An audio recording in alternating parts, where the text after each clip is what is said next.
म त मेरो मागको लागि मेरो एजेन्डाको लागि हिजो पनि केपी ओलीसँग लडेको हो आज केपी ओलीको ठाउँमा अर्को आयो जेल पनि बस्नुभयो जेल पनि बसेको आज केपी ओलीको ठाउँमा अर्को आयो के थाहा यो सरकारले तपाईलाई बोलाएर वार्ता गरेर अनि गरिदियो भने तपाईको सबै माग हामी पूरा गरिदिन्छौँ पूरा गरिदियो भने एकदमै म खुसी हुन्छु तर देश चाहिँ पश्चिमाको रणभूमि बनाउन दिइँदैन कुरो बुझ्नु भएन जुन षड्यन्त्र बन्द कोठाभित्र जुन षड्यन्त्रहरू भइरहेछन् नि यो देशमा हेर्दै जानुहोस् यो षड्यन्त्र गर्नेलाई पनि नि घरमा आगो लगाउनु त बानी भयो नि हो भयो होइन हजुर गलत भयो गलत होइन यो षड्यन्त्र जुन गरेको छ नि बुझिसक्यो नि मान्छेले कसको डिजाइनमा कहाँबाट कुन घरबाट कसरी मन्त्री छानिया छन् के गरेका छन् भन्ने कुरो त आइसक्यो अहिले किन कुरा गर्नु हामी सबै पत्रकार सम्मेलन गरेर गरौँला होइन हजुर तर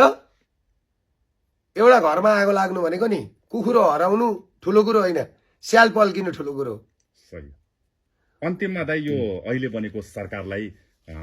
तपाईको शुभकामना कसरी शुभकामना दिनु होइन मैले त अहिले बनेको सरकारलाई म शुभकामना पनि दिन्न हजुर मैले सुशीला कार्की हेरौँ भनेको ओम प्रकाश अरियालहरू भनेको यो टिमै भनेको यो देशमा शिक्षा र स्वास्थ्य हुनु हुँदैन भनेर गोविन्द केसी बोकेर हिँड्ने मान्छे हुन्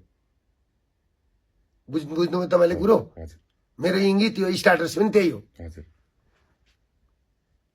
कुरो बुझ्नुभयो हजुर गोविन्द केसीलाई लिन इलामसम्म पुग्नु भएको थियो त्यतिखेर सुशीला कार्की अहिलेको प्रधानमन्त्री ए कुरो बुझ्नुभयो कि भएन अनसन बस्दा छेडमा अनसन बस्दाखेरि केदार भक्त माथि भएर उहाँ जानु भएको थियो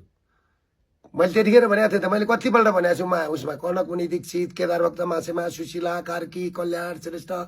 है ओम प्रकाश अरियाल भनेको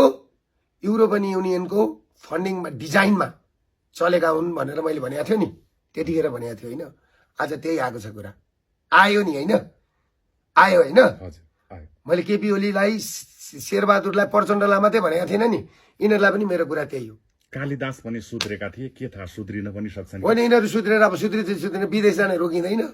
गरिब गरिब मिना हुँदैन सुध्रेर तपाईको सबै माग पूरा गरिदियो भने होइन मेरो माग पुरा गर्न त दुर्गा भाइ आउनु पर्यो भनेर भन्नु पर्यो नि सुशीलाज्यूले प्रधानमन्त्रीज्यूले फेरि समय छ होइन म त एकछिन म त हिजो केपी ओली एकछिन म त मेरो मागको लागि मेरो एजेन्डाको लागि हिजो पनि केपी ओलीसँग लडेको हो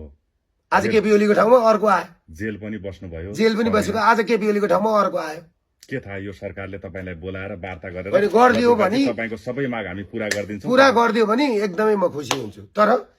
देश चाहिँ पश्चिमाको रणभूमि बनाउन दिइँदैन